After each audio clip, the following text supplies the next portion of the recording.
समझना है, क्या करना है, समझना है। ठीक है, छाया को समझिए, कल समझाए थे, फिर समझिए। यहाँ छाया किसे कहेंगे? ठीक है, अगर देखिए क्या होता है, प्रकाश के गमन पथ पर, ठीक है, मतलब प्रकाश के रास्ते पर अगर अपारदर्शी, ठीक है, अपारदर्शी वस्तु समझते हैं,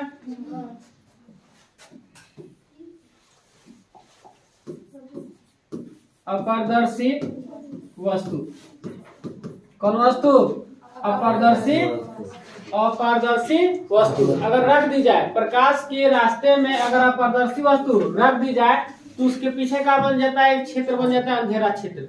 ठीक है, एक का बन जाता है अंधेरा क्षेत्र बन जाता है, उसी का बोलते हैं हम छाया। जैसे मान के चले ऐसे प्रकाश जा रहा है, ठीक है, इसके प्रकाछ के गमन पथ पर, ठीक है, ऐसे हम क्या करेंगे, अपारदर्शी वस्तु रख दे, मतलब प्रकाश आर पर इसको ना करे। अपारदर्शी वस्तु का मतलब जो प्रकाश आर पर उस वस्तु को ना करे, तो क्या बोलेंगे उसको? उसे क्या बोलेंगे? अपारदर्शी वस्तु। ठीक है, अपारदर्शी वस्तु उसको बोलेंगे जो प्रकाश उस वस्तु को आर पार ना करे। ठीक है, अगर आर पार कर जाता है उसे क्या बोलते हैं? पारदर्शी। अगर आर पार कर जाता है उसे क्या बोलता है जी? पारदर्शी वस्तु। ठीक है, तो पारदर्शी वस्तु का पर छाया बनेगा?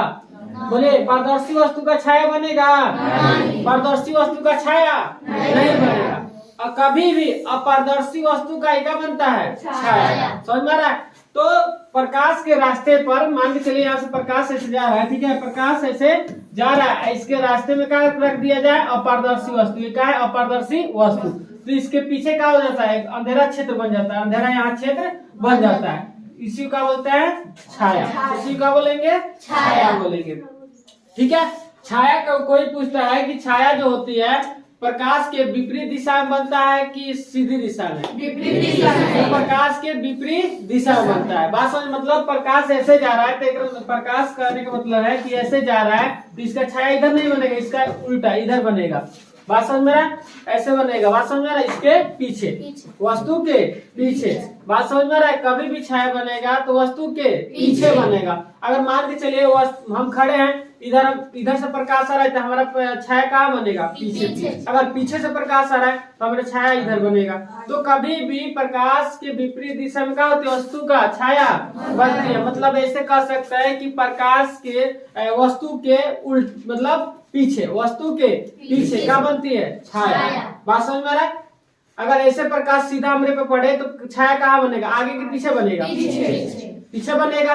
ठीक है, बात समझ में आ रहा है? तो अगर पीछे से प्रकाश पड़ रहा है हम पे तो छाया कहाँ बनेगा? आगे। बात समझ में आ रहा है? तो कभी भी वस्तु के पीछे ही क्या बनता है? वस्तु का छाया बनता है। तो इसका हम परिभाषा देंगे कि प्रकाश की गमन पथ पर अगर अपारदर्शी वस्तु रख दी जाए, प्रकाश की गमन पथ पर अपारदर्शी वस्तु रख दी जाए तो उसके पीछे क्या बनता है? एक अंधेरा क्षेत्र बन जाता है, उसी का बोलते हैं हम छाया बोलते हैं। समझ में आ गया? बोलिए। चलिए,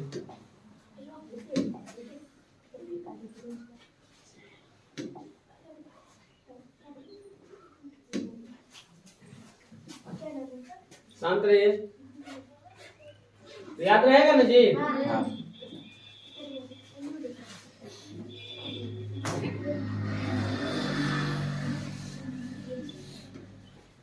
देखिए, हमें क्या पढ़ना है जी? छाया। देखिए परिभाषा इसका, देखिए अभी बताए परिभाषा, यहाँ भी देखिए क्या है? छाया।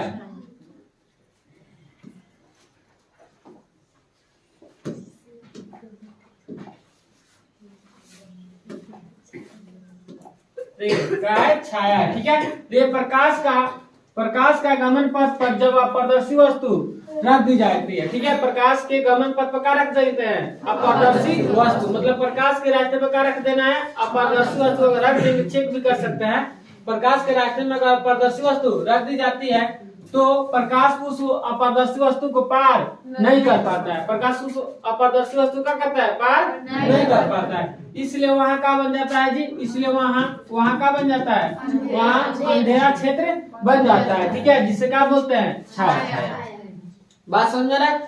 तो प्रकाश के रास्ते पर अपारदर्शी वस्तु अगर रख देंगे तो उसके पीछे का उस अपारदर्शी वस्तु को पार नहीं कर पाता है। कौन? प्रकाश। ठीक है, तो उसके पीछे का बन जाता है? एक अंधेरा क्षेत्र बन जाता है, जिसको क्या बोलेंगे? छाया। जैसे कहने का मतलब देखिए, प्रकाश से आ रहा है तो हमारा छाया बन रहा है, पीछे दीवार पर बन रहा है, तो बताइए हमारे पीछे बन रहा है, वस्तु के कभी भी प्रकाश मतलब वस्तु के पीछे का बनेगा छाया। तो ऐसे प्रकाश आ रहा है, हम खड़े तो पीछे छाया बन रहा है। बात समझ में आ रहा है?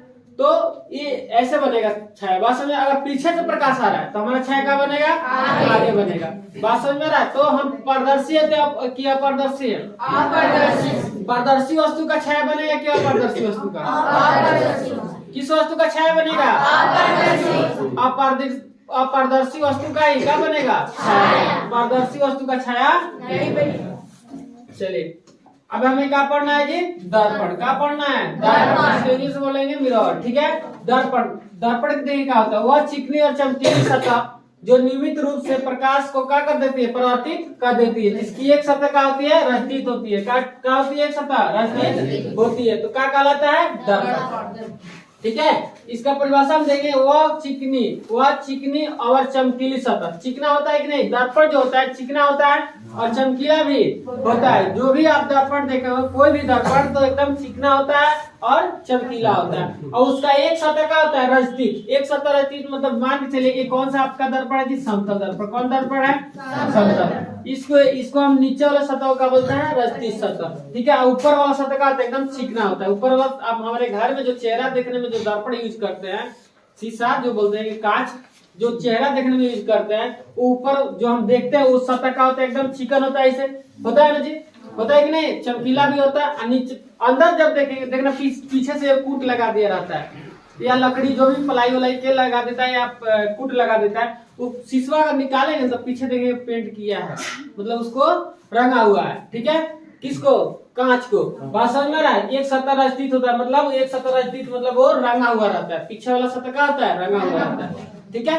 तो उसे क्या बोलते हैं? दर्पण। दर्पण सब कोई जानता है कि नहीं जानता है? देखे हैं? नहीं देखे हैं? तो कोई भी दर्पण जाके देखिए, उसमें एक सतह रजतीत होगा और एक सतह क्या होगा? चिकनी और चमकीली होगा। बात समझ में आ रहा है? तो उसे क्या बोलेंगे? दर्पण। ठीक है। दर्पण भी दो तरह का होता है, तीनों तरह के लिखवाते हैं लोग, लेकिन दो तरह के, जैसे समतल दर्पण, उत्तल और अवतल, तीन तरह का हो जाएगा। अब बहुत का लिखवाता है अवतल और उत्तल दर्पण। बात समझ में? अवतल दर्पण और उत्तल दर्पण। तीसरा का भी होता है समतल दर्पण। बात समझ में आ रहा है? हम तीनों जानेंगे। दर्पण के क्या जानेंगे? प्रकार। बात समझ में आ रहा है? तो दर्पण किसे कहेंगे? जो चिकना और चमकीला हो, जिसका एक सतह का हो रजतीत। जो चिकना और चमकीला हो, एक सतह का हो रजतीत। रजतीत मतलब रंगा हुआ, उसे क्या बोलते हैं? दर्पण। बात समझ में आ रहा है? याद हो जाएगा। वह चिकनी और चमकीली सतह जिसका एक सतह का हो रजतीत हो, ठीक है, जो नियमित रूप से प्रकाश को क्या कर दे? परावर्तित कर दे, उसे क्या बोलेंगे? दर्पण। उसे क्या बोलेंगे? दर्पण। कोई भी दर्पण आप देखे होंगे, जाके घर पे देखिए, आपका जो दर्पण लगा है घर में, चेहरा देखते हो, कौन सा दर्पण है? समतल दर्पण। वो एक प्रकार का दर्पण है। कौन? समतल दर्पण। उसमें देखना जाके कि ऊपर वाला सतह का होता है चिकना और चमकीला होता है। ठीक है। और पीछे वाला सतह का होता है, अंदर जो पीछे से कूट लगा रहता है, उस सतह का होता है जी रजतीत, मतलब वो रंगा हुआ सतह रहता है। ठीक है। अगर प्रकाश को क्या करेगा? परावर्तित नहीं करता है, उसको प्रकाश टॉर्च जलाइए, उसको प्रकाश मारिए, देखिए ना, प्रकाश को लौटा देगा कि नहीं लौटाएगा? प्रकाश को परावर्तित कर देता है, तो वो होता है दर्पण। बात समझ में आ रहा है? आया समझ में? इसको दिक्कत? आगे बढ़े। चलिए दर्पण का क्या ना है जी? प्रकार। देखिए दर्पण के प्रकार, देखिए दर्पण के प्रकार देखिए। देखिए दर्पण के प्रकार, ये कितने प्रकार का होता है? तीन प्रकार के। कितने प्रकार के? तीन। ये को समतल दर्पण, गोलीय दर्पण और परवलयिक दर्पण। ऐसे लोग लिखवा देते हैं, मतलब दर्पण दो प्रकार के। ठीक है। समतल और गोलीय दर्पण। ठीक है। तो गोलीय देखिए, समतल दर्पण तो आप चेहरा देखने में यूज करते हैं। गोलीय दर्पण भी दो, गोलीय दर्पण के दो गोले क्या है? एक है उत्तल दर्पण, ठीक है, उत्तल दर्पण। ठीक है। एगो है दूसरा का है अवतल दर्पण। कौन दर्पण? अवतल दर्पण। बात समझ में आ रहा है? उत्तल और अवतल। गोलीय दर्पण के दो प्रकार, उत्तल और अवतल। बात समझ में आ रहा है? तो ऐसा हम बोलेंगे दर्पण कोई पीछे कितने प्रकार का होता है? जो तीन प्रकार का, समतल दर्पण, गोलीय दर्पण और परवलयिक दर्पण। बात समझ में आ रहा है? ये प्रकार आप याद रखना। ठीक है। आगे बढ़ते हैं। पहले आप समझते हैं कौन सा दर्पण जी? समतल दर्पण। देखिए यहाँ समतल दर्पण देखेंगे, ठीक है। कौन सा दर्पण? समतल दर्पण। इसे आप क्या कीजिएगा, और देखिए जिसका भी छूटा है फिजिक्स में, एक और चीज बता देना चाहते हैं, जो भी आपका फिजिक्स में छूटा है, मतलब वीडियो या करने का मतलब ये जैसे 1 से लेके कौन सा मिनट है जी? 20। मतलब आपका 1 से लेके 20 के बीच जो भी छूटा है, ठीक है, परिभाषा, ठीक है, या क्वेश्चन आंसर जो भी छूटा है, आप जाके वीडियो एक बार क्या कीजिएगा, देख लीजिएगा, या उसको क्या करेंगे, फिर अगर नहीं किए होंगे तो उसको वीडियो रोक रोक के क्या कर सकते हैं, लिख सकते हैं। बात समझ में आ रहा है? उससे भी लिख सकते हैं, उसमें दिखाई नहीं देता है जी, तो उससे भी क्या कर सकते हैं, आप लिख सकते हैं। बात समझ में आ रहा है? अब हमें कौन सा दर्पण समझना जी? समतल दर्पण। जिस दर्पण की परावर्तक सतह का हो समतल हो, समतल मतलब क्या हो, बराबर। जिस दर्पण का परावर्तक सतह मतलब जहाँ पर प्रकाश पड़े उस सतह का बोलते हैं परावर्तक सतह। जिस सतह पर प्रकाश पड़ती है उसे क्या बोलते हैं? याद है? जिस सतह पर प्रकाश पड़ेगा उसे तो वो सतह का होना चाहिए एकदम समतल। समतल का मतलब होता है बराबर, एकदम बराबर होना चाहिए। क्या होना चाहिए? बराबर। मतलब ऊंच खाल ऐसे नहीं होना चाहिए, ऊंच और खाल ऐसे नहीं होना चाहिए, एकदम बराबर। बताइए जो दर्पण इसमें दिख लगा है ये बराबर है कि नहीं है? है ना? ऐसे ही समतल दर्पण होता है। बात समझ आया? एकदम बराबर होता है, ठीक है। तो जिस दर्पण की परावर्तक सतह का हो समतल हो मतलब बराबर हो, वो दर्पण कौन सा होगा? समतल दर्पण होगा। आप कभी देखना घर में जो चेहरा देखते हो समतल दर्पण है कि नहीं, उसको चेक कर सकते हैं। जाके क्या करना, उस सतह को ऐसे एकदम देखना, ऐसे छू के भी देखना, एकदम क्या होगा, आपको बराबर दिखाई देगा, ऊंच खाल ऐसे दिखाई नहीं देगा, एकदम बराबर रहता है। बात समझ में ना? तो कौन सा दर्पण होता है जी? समतल। समतल दर्पण का जो चित्र होता है ऐसे होता है, ठीक है, इस समतल दर्पण का चित्र है। बात समझ में ना? ये दर्पण का चित्र है जी समतल दर्पण का। ये कौन सा सतह है? नीचे वाला दृष्टि सतह। ये वाला सतह का होता है एकदम समतल बराबर होता है, इसे बोलते हैं परावर्तक सतह। कौन सा सतह? परावर्तक सतह। कौन सा सतह? परावर्तक सतह। तो इसमें लिखा क्या है कि परावर्तक सतह एकदम क्या हो जाए? समतल हो जाए, मतलब समतल हो। परावर्तक सतह जहाँ प्रकाश पड़े उस सतह का हो एकदम समतल हो, उसे क्या बोलेंगे हम? समतल दर्पण। बात समझ में आ रहा है? आ रहा समझ में? चलिए कितना लिखेंगे? याद हो जाएगा? बोलिए। चलिए अब देखिए एक और चीज क्या होती है, समतल जो दर्पण होती है, समतल दर्पण में जो प्रतिबिंब बनता है, मतलब चित्र जो बनता है, वस्तु के क्या होती है? बराबर बनती है, वस्तु के बराबर। मतलब जितना बड़ा वस्तु रहेगा उतना ही बड़ा उसका प्रतिबिंब बनेगा। छोटा बड़ा प्रतिबिंब ये बनाता नहीं है, जितना बड़ा वस्तु है उतना ही बड़ा इसमें प्रतिबिंब बनता है। बात समझ में आ रहा है? तो समतल दर्पण जो होता है ये जो क्या होता है, वस्तु के बराबर प्रतिबिंब बनाता है। सीधा वस्तु के बराबर प्रतिबिंब क्या करता है? समतल दर्पण बनाता है।